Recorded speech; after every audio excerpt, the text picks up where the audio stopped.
Welcome to the 2025 harvest. Flavors and aroma are really coming into focus. So it's time for the industrial ballet to commence. So in just a few days, there's going to be forklifts dodging all over the place as the crew jumps in to sort berries and work on fermentations by punching them down to extract color and flavor out of each grape. And then we'll press them into barrel. If you want to get your hands dirty, I invite you to join me for Crushcamps on Thursdays, Fridays, and select Saturdays over the coming weeks, so you can experience the magic firsthand. But over the next few minutes, you're going to be hearing from my colleagues who are going to kind of bring you the inside pieces and elements that make harvest. It all boils down to the vineyard. I am with Patrick Sabo, Director of Winemaking at the Wine Foundry. We've gone from the winery because we're approaching harvest, and now we go to the most important spot, the vineyard. Patrick, how do you evaluate fruit? What are you doing? Like, why do we come back to the vineyard all the time? You know, it all starts in the vineyard for sure, Stu, and we are here evaluating kind of the progress. We want to know, kind of plan when to expect the fruit the vines are kind of showing you in different ways that the fruit is ready.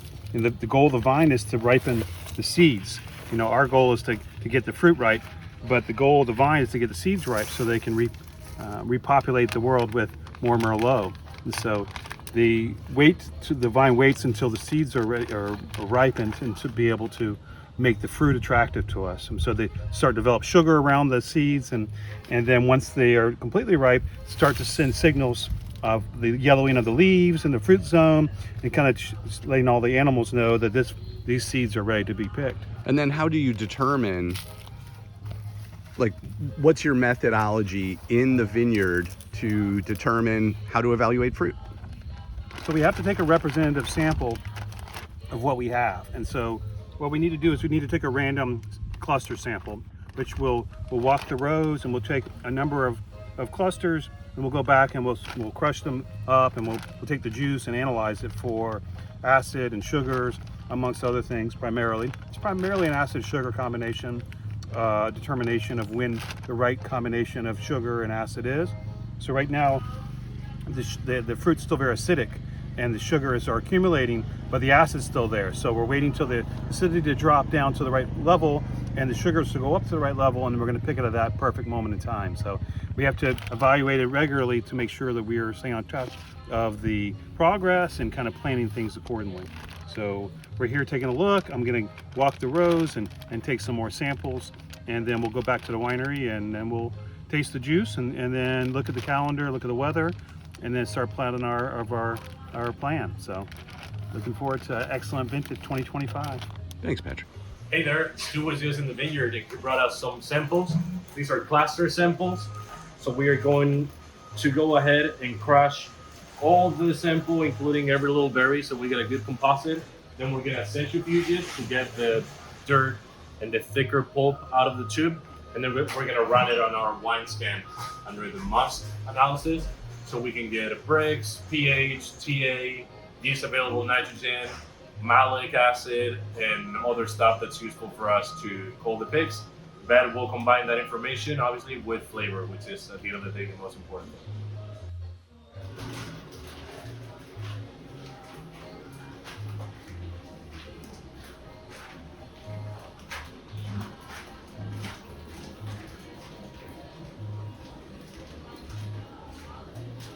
Albariño's right too, tasting good. A tad sweet still.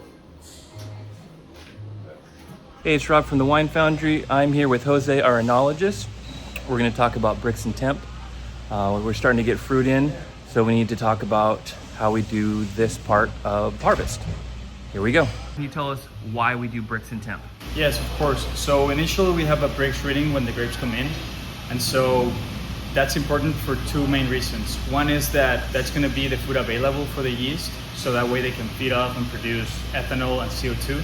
And then the second one is that as the fermentation is going along, we want to measure the pace at which it's going, so that way it's not going too fast or too slow and just at the right pace. Great. And so what are Brix? So Brix is a reading that tells you the amount of sucrose available in 100 milliliters of any juice or solution. Wonderful. All right, so now we know what Brix is, and of course we know what temperature is. We don't need to go over that. So can you show us how you take a Brix reading? Of course, yeah. So we usually go for the sample valve, then we'll get some juice. So that should be enough. And then we're going to use our DMA, which is right here, and it will tell us the temperature, the Brix, and then the density as well.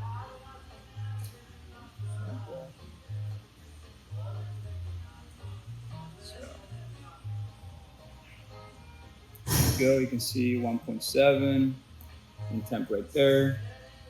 So we'll do this 2 or 3 times just to know that we're taking the right measure.